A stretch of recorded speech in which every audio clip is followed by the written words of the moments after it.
পেহেলগামে সন্ত্রাসী হামলার ঘটনায় ভারত পাকিস্তান উত্তেজনা এখন রূপ নিয়েছে সংঘাতে। ভারতের ক্ষেপণাস্ত্র হামলার পাল্টা জবাব দিয়েছে পাকিস্তানও, যার প্রভাব পড়তে শুরু করেছে দুদেশের ক্রীড়াঙ্গনে, বিশেষ করে চলমান দুই ফ্র্যাঞ্চাইজি লিগ আইপিএল ও পিএসএলে।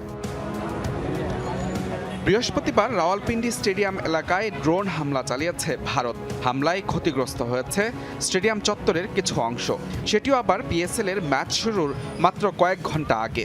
নিরাপত্তা বিবেচনায় ম্যাচটি অন্যত্র সরিয়ে নিয়েছে পিসিবি। রাওয়ালপিন্ডির এই মাঠেই নামার কথা ছিল নাহিদ রানার পেশোয়ার জালমির।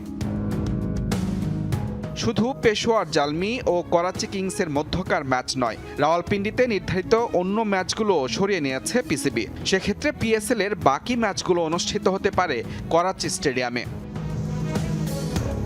এদিকে নিরাপত্তার কারণে বন্ধ ঘোষণা করা হয়েছে ভারতের বেশ কয়েকটি বিমানবন্দর, যার মধ্যে পাঞ্জাবের অমৃতসর ও চণ্ডীগড়, যে কারণে এরই মধ্যে ভেন্যু বদল করতে বাধ্য হয়েছে আইপিএল কর্তৃপক্ষ। 11 মে পাঞ্জাব ও মুম্বাইয়ের মধ্যকার ম্যাচ ধর্মশালার পরিবর্তে সরিয়ে নেওয়া হয়েছে আহমেদাবাদে। তবে একই ভেন্যুতে পাঞ্জাব দিল্লি ম্যাচ।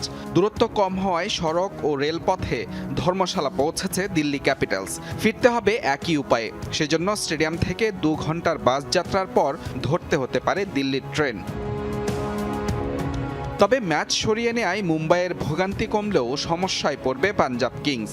আহমেদাবাদে যেতে দলটির ভরসা সড়ক পথের লম্বা জার্নি। বিকল্প হিসেবে ট্রেনেও ভ্রমণ করতে হতে পারে শ্রেয়াস আয়ারের দলকে। এদিকে আইপিএলে নতুন করে যোগ হয়েছে বোমাতঙ্ক। শুরুটা কলকাতার ইডেন গার্ডেন্সে বোমা হামলার হুমকি দিয়ে, যদিও নিরাপত্তা বাড়িয়ে শেষ পর্যন্ত সুষ্ঠুভাবেই সম্পন্ন হয়েছে কলকাতা চেন্নাই ম্যাচ। এবার নতুন করে জয়পুরের স্টেডিয়াম উড়িয়ে দেওয়ার হুমকি এসেছে রাজস্থান রাজ্য ক্রীড়া সংস্থার কাছে। মেইলে আসা সেই হুমকি নিয়ে দ্রুত তদন্ত শুরু করেছে পুলিশ। মুহূর্তের মধ্যে ডগ স্কোয়াড, বম্ব স্কোয়াড দিয়ে তল্লাশি করা হয়েছে স্টেডিয়ামের প্রতিটি কোণা, যেখানে 16 মে অনুষ্ঠিত হবে রাজস্থান রয়্যালসের ম্যাচ।